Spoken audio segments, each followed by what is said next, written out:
Hello बच्चों, आज हम लोग क्लास 7th के मैथ्स आर एस अग्रवाल से चैप्टर 7 लीनियर इक्वेशंस इन वन वेरिएबल के बेसिक्स इंट्रोडक्शन को देखेंगे। तो चलिए सबसे पहले देखते हैं कि इक्वेशन का डेफिनेशन क्या है और फिर इसे हम लोग एग्जाम्पल के हेल्प से समझेंगे।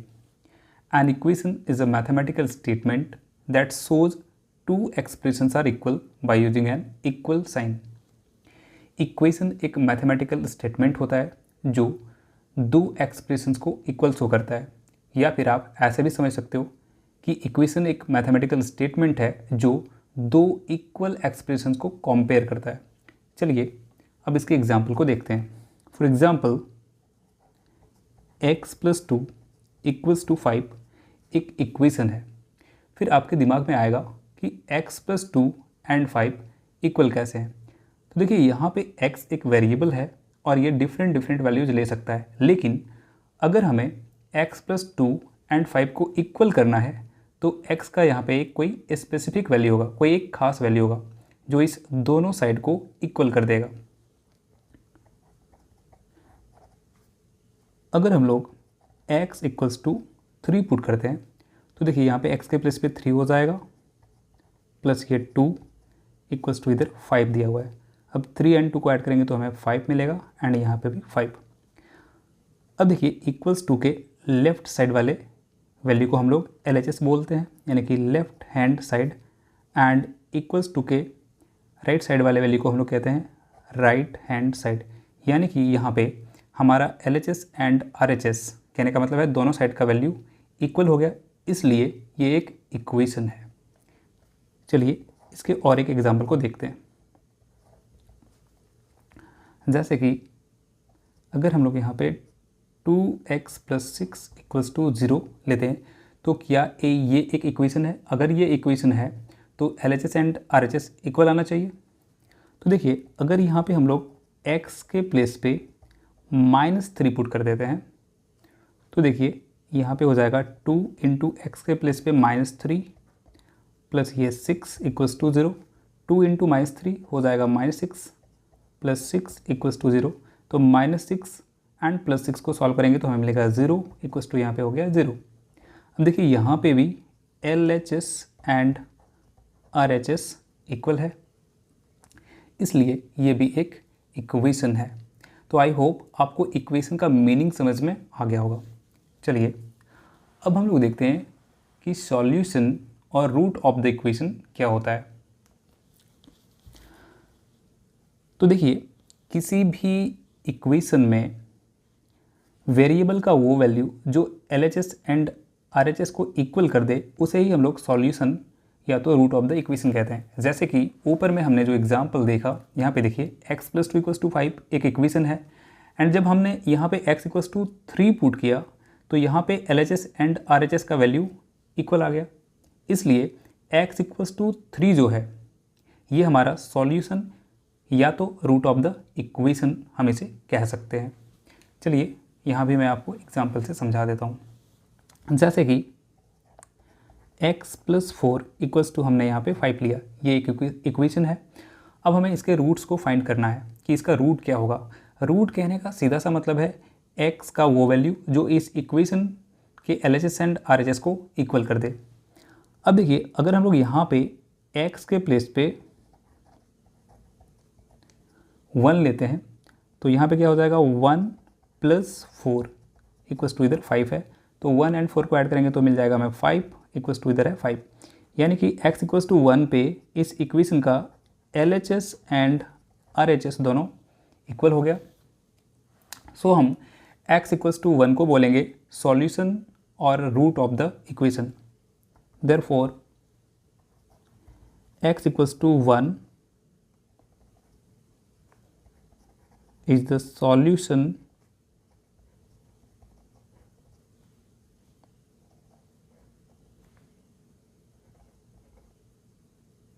ये n है of the given equation. I hope solution या रूट ऑफ द इक्वेशन क्या होता है ये आपको समझ में आ गया होगा। तो चलिए अब हम लोग देखते हैं कि लीनियर इक्वेशंस इन वन वेरिएबल क्या होता है। An equation is of the form ax + b = 0 where a not equals to 0 is called a linear equation in one variable. कहता है कोई भी इक्वेशन जो a x plus B equals to 0 के form का हो और जहाँ पे ए नॉट इक्वल्स टू 0 हो, इसे हम लोग लीनियर इक्वेशन कहते हैं। आप ध्यान से सुनना, आपको एक एक चीज़ समझ में आ जाएगा। देखिए यहाँ पे जो हमने लिखा है a x plus B equals to 0, ये लीनियर इक्वेशन का जनरल फॉर्म है। General form of linear equation.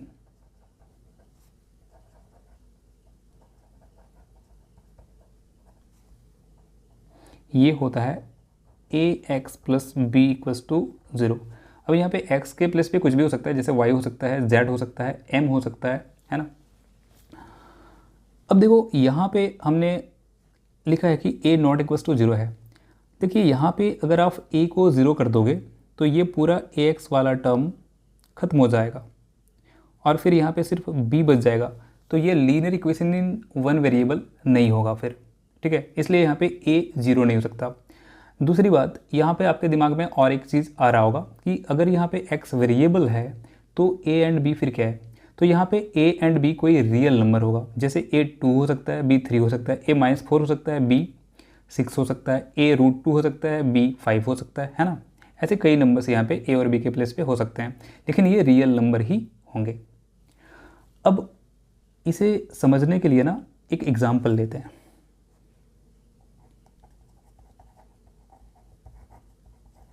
जैसे देखो 2x प्लस 5 इक्वल्स टू 0, ये एक लीनियर इक्वेशन है। ऊपर भी हमने एग्जाम्पल्स में समझा था ये सब, लेकिन इसे इस फॉर्म से यहाँ पे कंपेयर करके देखेंगे कि हमें क्या मिलेगा। देखो यहाँ पे ना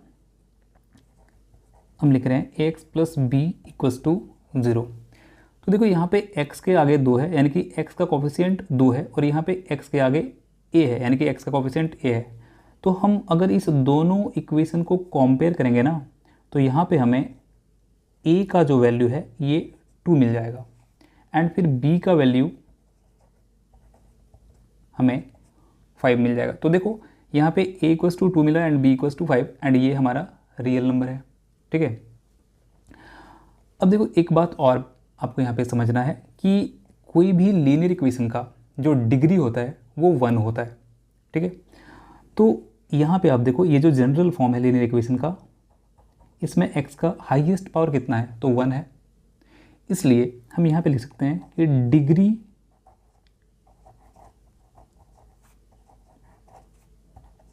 ऑफ द लीनियर इक्वेशन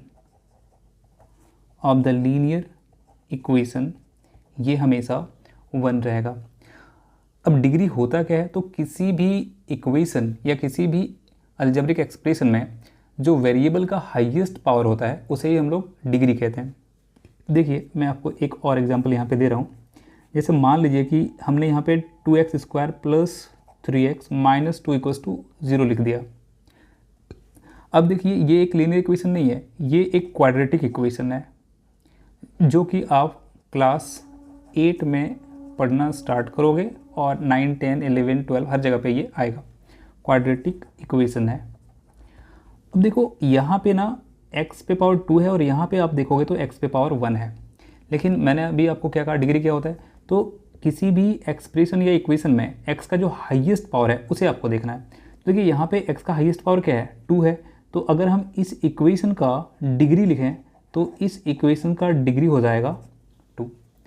तो आई होप आपको लीनियर इक्वेशन का जो ये हमने जनरल फॉर्म लिखा ये भी समझ में आ गया होगा कि ये क्या होता है। या हम ऐसा कह सकते हैं कि कोई भी लीनियर इक्वेशन इसी फॉर्म का होगा, ax plus B equals to 0 के फॉर्म का होगा। तो चलिए अब हम लोग देखते हैं methods of solving linear equations. तो देखिए हमें क्लास 7 में लीनियर इक्वेशंस को सॉल्व करने के लिए 3 डिफरेंट मेथड्स को पढ़ना है। First trial and error method, second systematic method and third transposition method.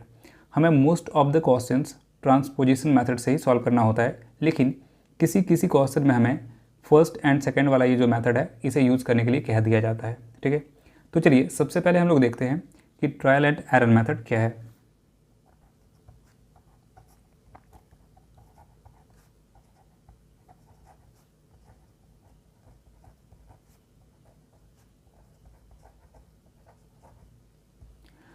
तो इस मेथड को समझने के लिए सबसे पहले हम लोग एक एग्जाम्पल लेते हैं यहाँ पे। x + 7 = 10। अब देखिए यहाँ पे हमारा ये इक्वेशन है एंड इस इक्वेशन को हमें सॉल्व करना है। दैट मीन्स हमें यहाँ पे x का वैल्यू फाइंड करना है, ठीक है। तो इस मेथड को समझने के लिए मैं यहाँ पे एक कॉलम बनाता हूँ। फर्स्ट कॉलम में हम लोग x का वैल्यू लिखेंगे, फिर सेकंड कॉलम में हम लोग LHS वाले एक्सप्रेशन को लिखेंगे, फिर थर्ड कॉलम में हम लोग RHS वाले एक्सप्रेशन को लिखेंगे और फोर्थ कॉलम में हम लोग LHS = RHS लिखेंगे। जैसे फर्स्ट कॉलम में हमने x लिखा, सेकंड कॉलम में हम लोग यहाँ पे LHS लिखेंगे, यानी कि लेफ्ट हैंड साइड वाला एक्सप्रेशन जो कि है x + 7, फिर यहाँ पे RHS लिखेंगे जो कि है 10 एंड यहाँ पे लिखेंगे LHS = RHS। अब देखिए इस मेथड में हम लोग करने के वाले हैं, तो यहाँ पे हम लोग x का डिफरेंट वैल्यूज़ लेंगे, ठीक है। और x का वो वैल्यू जो LHS और RHS को इक्वल कर देगा वही हमारा सॉल्यूशन ऑफ द इक्वेशन हो जाएगा, ठीक है। जैसे सबसे पहले हम लोग x = 1 पुट करेंगे। अब देखो जब हम लोग LHS में x = 1 पुट करेंगे तो इसका वैल्यू क्या आएगा। तो यहाँ पे x है तो हमने पुट कर दिया 1 प्लस ये 7, तो इसे सॉल्व करेंगे तो आएगा 8 और RHS हमारा क्या है 10। तो क्या यहाँ पे LHS एंड RHS इक्वल है, नहीं, तो यहाँ पे लिखेंगे हम लोग नो। फिर x = 2 पुट करेंगे, फिर यहाँ पे क्या वैल्यू हो जाएगा 2 + 7 = 9, यहाँ पे है 10, क्या ये दोनों इक्वल है, नहीं, तो लिखेंगे नो। फिर यहाँ पे 3 पुट करेंगे तो x के प्लेस पे 3 प्लस ये 7, 3 + 7 कितना होता है 10 एंड RHS भी हमारा है 10। तो देखिए x = 3 पे हमारा LHS एंड RHS का वैल्यू इक्वल आ गया, तो यहाँ पे लिख देंगे यस। अब यहाँ पे लिखेंगे clearly LHS = RHS for x = 3। Therefore x = 3 is the solution of given equation। चलिए मैं इस पे आपको एक और एग्जांपल लेके दिखाता हूँ। जैसे हमें यहाँ पे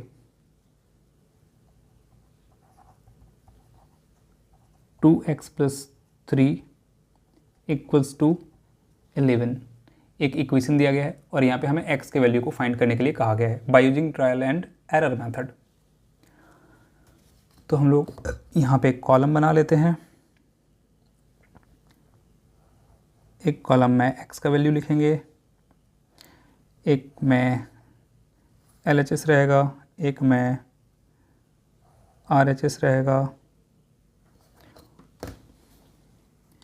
यहाँ पे हमने लिख दिया x, यहाँ पे हमारा LHS जो कि है 2x + 3, यहाँ पे हम लोग लिखेंगे RHS जो कि है 11, यहाँ पे लिखेंगे LHS = RHS और x के डिफरेंट वैल्यूज़ के लिए हम लोग चेक करेंगे कि LHS एंड RHS इक्वल है या नहीं है। तो पहले हम लोग x = 1 पुट करते हैं। तो देखिए यहाँ पे LHS में 1 पुट करने पे वैल्यू क्या हो जाएगा 2 × x के प्लेस पे 1 + 3, 2 × 1 2 + 3 को ऐड करेंगे तो यहाँ पे हो जाएगा 5। RHS हमारा कितना है 11, क्या LHS एंड RHS इक्वल है, नहीं, तो यहाँ पे लिखेंगे नो। फिर x के प्लेस पे 2 पुट करेंगे तो यहाँ पे क्या आ जाएगा 2 × 2 + 3, 2 × 2 = 4 एंड 3 7 एंड यहाँ पे है हमारा RHS 11, तो क्या 7 एंड 11 इक्वल है, नहीं, तो यहाँ लिखेंगे नो। फिर यहाँ पे 3 पुट करेंगे तो 2 × 3 + 3, 2 × 3 = 6 एंड 3 को ऐड करेंगे तो यहाँ पे हो जाएगा 9। RHS हमारा है 11, तो यहाँ भी LHS एंड RHS इक्वल नहीं है, तो यहाँ पे लिख देंगे नो। फिर हम लोग x के प्लेस पे 4 पुट करेंगे एंड यहाँ पे हो जाएगा 2 × x के प्लेस पे 4 + 3, 2 × 4 = 8 एंड 3 को ऐड करेंगे तो ये हो जाएगा 11। तो LHS का वैल्यू 11 आया और यहाँ पे देखिए RHS हमारा 11 ही है, यानी कि x = 4 पे हमें LHS एंड RHS का ये वैल्यू इक्वल मिल गया, तो यहाँ पे लिख देंगे येस और x = 4 ही हमारा सॉल्यूशन ऑफ द इक्वेशन हो जाएगा। यहाँ पे लिखेंगे clearly LHS equals to RHS for x equals to 4. Therefore x equals to 4 is the solution of the given equation. I hope आपको ट्रायल एंड एरर मेथड भी समझ में आ गया होगा। तो चलिए अब हम लोग देखते हैं लीनियर इक्वेशंस को सॉल्व करने के सेकंड मेथड को, जो कि है सिस्टमैटिक मेथड। तो देखिए इस मेथड को समझने के लिए आपको कुछ रूल्स को जानने होंगे। जैसे फर्स्ट रूल कहता है कि we can add the same number to both sides of the equation. किसी भी इक्वेशन के दोनों तरफ हम लोग सेम नंबर को ऐड कर सकते हैं। इसे मैं आपको एग्जांपल के हेल्प से समझाता हूँ। जैसे अगर हमें एक इक्वेशन दिया है जैसे x माइनस 2 इक्वल्स टू 5, तो देखिए अगर हमें इस -2 को 0 बनाना हो तो क्या करेंगे यहाँ पे, तो x माइनस 2 एंड इसमें एक +2 ऐड कर देंगे। तो अगर हमने इधर +2 ऐड किया है तो इधर भी +2 ऐड कर सकते हैं, तो 5 + 2। अब देखिए -2 एंड +2 तो कैंसिल हो गया, तो यहाँ पे x इक्वल्स टू हमें कितना मिल जाएगा, 5 + 2 यानी कि 7। कहने का मतलब है सिंपली x के साथ जो भी चीज़ यहाँ पे है उसे हम एलिमिनेट कर रहे हैं, उसे कैंसिल कर दे रहे हैं। ठीक है, चलिए रूल 2 देखते हैं। तो रूल 2 में हमें कहा गया है कि we can subtract the same number to both side of the equation. जैसे देखो यहाँ पे x + 5 इक्वल्स टू हमें दिया गया है 7। तो आप सोचो कि अगर हमें इस 5 को 0 बनाना है तो क्या ऐड कर सकते हैं यहाँ पे, तो यहाँ पे हम लोग x + 5 इसमें से -5 ऐड कर देंगे। ठीक है, तो यहाँ पे 7 में भी हमें -5 ऐड करना होगा। तो देखो +5 एंड -5 तो यहाँ पे कैंसिल हो जाएगा, तो x इक्वल्स टू में क्या मिल जाएगा, 7 - 5 यानी कि 2। अब रूल 3 के अंदर मैंने दो रूल को कंबाइन करके लिख दिया है। अब देखते हैं ये रूल क्या है। कहता है वी कैन मल्टीप्लाई और divide by the same non zero number to both side of the equation. कहने का मतलब है कि किसी भी इक्वेशन के दोनों तरफ हम लोग सेम नॉन जीरो नंबर से मल्टीप्लाई भी कर सकते हैं और डिवाइड भी कर सकते हैं। नॉन जीरो कहने का मतलब है वो नंबर जीरो ना हो। ठीक है, चलिए इसे समझने के लिए पहला एग्जाम्पल मैं आपको दिखाता हूँ। जैसे अगर हमें 3x इक्वल्स टू 5 दिया हुआ है और हमें अगर x का वैल्यू चाहिए, तो देखिए यहाँ पे हम लोग इसे डिवाइड कर सकते हैं 3 से, तो इधर भी डिवाइड करना होगा 3 से। 3 एंड 3 कैंसिल हो जाएगा, तो x इक्वल्स टू हमें क्या मिल गया, 5/3। एक आपको मैं मल्टीप्लाई वाला दिखाता हूँ यहाँ पे।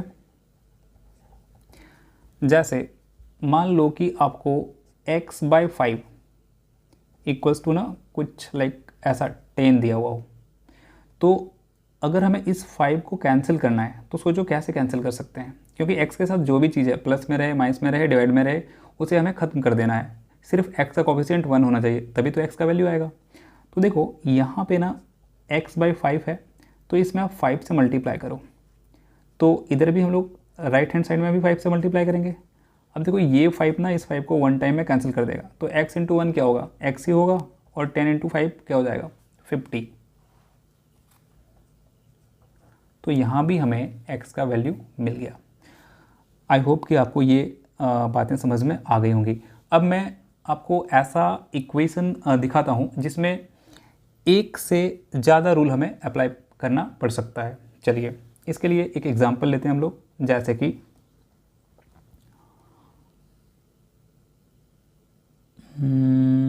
मान लो आप यहाँ पे हमारा एक क्वेश्चन है 3x + 2 = 11 एंड इसे हमें सिस्टमैटिक मेथड से सॉल्व करना है।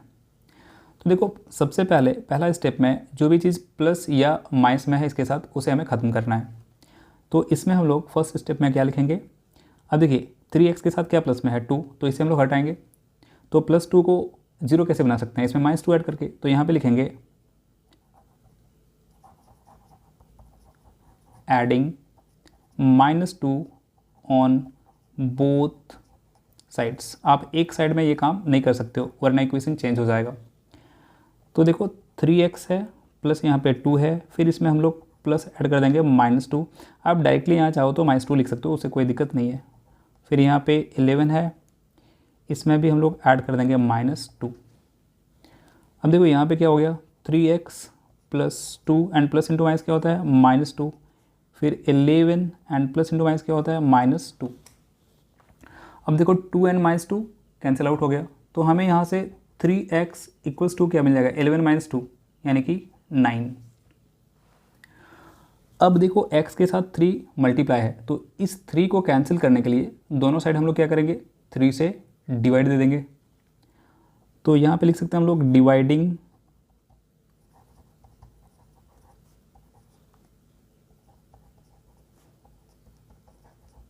Both sides by 3। x का कोफिशिएंट बस 1 होना चाहिए, यानी कि x के साथ और कोई चीज़ होना नहीं चाहिए यहाँ पे। तो देखो 3x/3 एंड इधर 9 को भी 3 से डिवाइड करेंगे, तो 3 से ये 3 कैंसिल और 3 से 9 भी 3 टाइम्स में कैंसिल हो जाएगा। देखो हमें यहाँ पे x = मिल गया 3। आई होप आपको सिस्टमैटिक मेथड भी समझ में आ गया होगा। तो चलिए अब हम लोग देखते हैं लीनियर इक्वेशंस को सॉल्व करने के थर्ड मेथड को, जो कि है ट्रांसपोजिशन मेथड। एंड आपके मोस्ट ऑफ द क्वेश्चंस इसी मेथड से सॉल्व होंगे, तो आप इसे ध्यान से समझना। इसे समझाने के लिए मैं यहाँ पे एक इक्वेशन ले रहा हूँ, कुछ a + b = c टाइप का।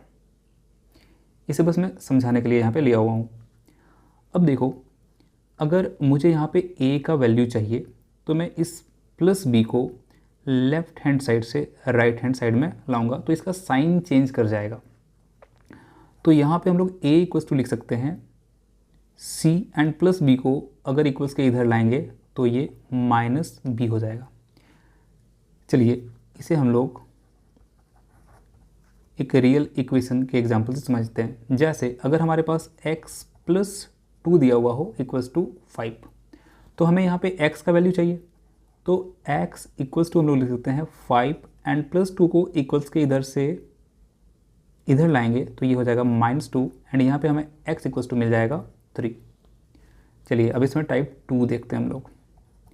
अगर हमारे पास कुछ ऐसा दिया हो a - b = c, तो अब देखो अगर यहाँ से हमें a = फाइंड करना है, तो इस बार अगर हम लोग -b को इक्वल्स के इधर लाएंगे तो ये +b हो जाएगा, और इधर क्या है c, तो c एंड इस -b को इधर लाएंगे तो ये हो जाएगा +b।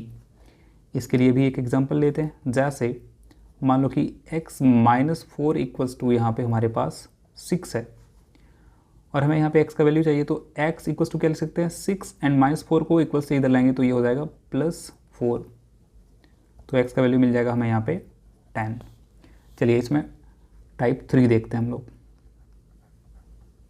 जैसे अगर हमारे पास a × b = कुछ ऐसा c है, और हमें यहाँ पे a का वैल्यू चाहिए, तो देखो b यहाँ पे मल्टीप्लाइड है, तो इक्वल्स के इधर लाएंगे तो ये डिवाइड में चला जाएगा, यानी कि a = लिख सकते हैं c/b। इसे भी एग्जांपल से समझते हैं हम लोग। जैसे मान लो x × 4 = 16 दिया हो, तो यहाँ से हम लोग x = क्या लिख सकते हैं 16 एंड ये 4 इधर मल्टीप्लाइड में है, तो इसको इधर लाएंगे तो ये डिनोमिनेटर में यानी कि डिवाइड में चला जाएगा। तो 4 से 16 को कैंसिल कर देंगे 4 टाइम्स में, तो हमें x = 4 मिल जाएगा। चलिए अब टाइप 4 देखते हैं हम लोग, और इसे आप ध्यान से समझना। जैसे a / b = c है, और हमें a चाहिए, तो आप चाहो तो इसे सीधे ऐसा लिख सकते हो कि a = b इधर डिवाइड में है, तो इधर आएगा तो मल्टीप्लाई में हो जाएगा, यानी कि c × b। या तो देखो यहाँ पे इसे ऐसे भी लिख सकते हैं कि a / b था = c, तो a डिवाइडेड बाय b को हम लिख सकते हैं a/b = c, एंड यहाँ पे हम लोग क्रॉस मल्टीप्लिकेशन कर सकते हैं। जैसे c के डिनोमिनेटर में कुछ नहीं तो 1 डाल सकते हैं।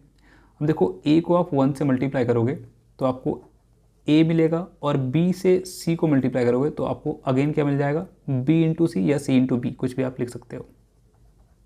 ठीक है, चलिए इसके लिए हम लोग एग्जाम्पल देखते हैं। जैसे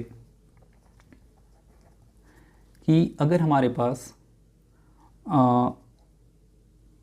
x divided by 2 equals to 8 हो, तो देखो यहाँ से सीधे हम लोग लिख सकते हैं x इक्वल्स टू 8 इंटू 2, यानी कि x का वैल्यू मिल जाएगा हमें 16। और या तो इसे हम लोग ऐसे भी सॉल्व कर सकते हैं कि अगर x divided by 2 equals to 8 है, तो देखो इसे लिख सकते हैं x डिवाइड मतलब क्या, बाय 2, यानी कि डिनोमिनेटर में 2 लिख दिए, इक्वल्स टू 8, एंड 8 के डिनोमिनेटर में कुछ नहीं है तो 1, x इंटू 1 करेंगे तो कितना मिलेगा x, और यहाँ पे मतलब यहाँ पे क्रॉस मल्टीप्लिकेशन कर रहे हैं ऐसे, फिर ये 2 इंटू 8 हो जाएगा, यानी कि x का वैल्यू कितना मिल जाएगा हमें 16। तो आपको ये चीज़ समझ में आ गया होगा। अब हम लोग कुछ और एग्जाम्पल देखते हैं और इन बातों को अब हम लोग अप्लाई करेंगे। हो सकता है इसमें से 2 या 3 ऑपरेशन हमें एक ही साथ करना हो। अब इसके लिए मैं एक इक्वेशन यहाँ पे ले रहा हूँ, जैसे 3 into X minus 1 equals to 2x minus 11 है, एंड हमें कहा गया है find the value of x।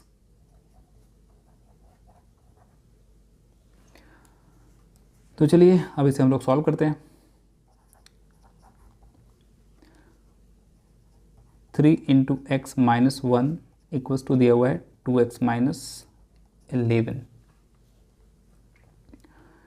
तो देखो 3 इंटू एक्स क्या हो जाएगा 3x, एंड 3 से जब -1 को मल्टीप्लाई करेंगे तो ये हो जाएगा -3।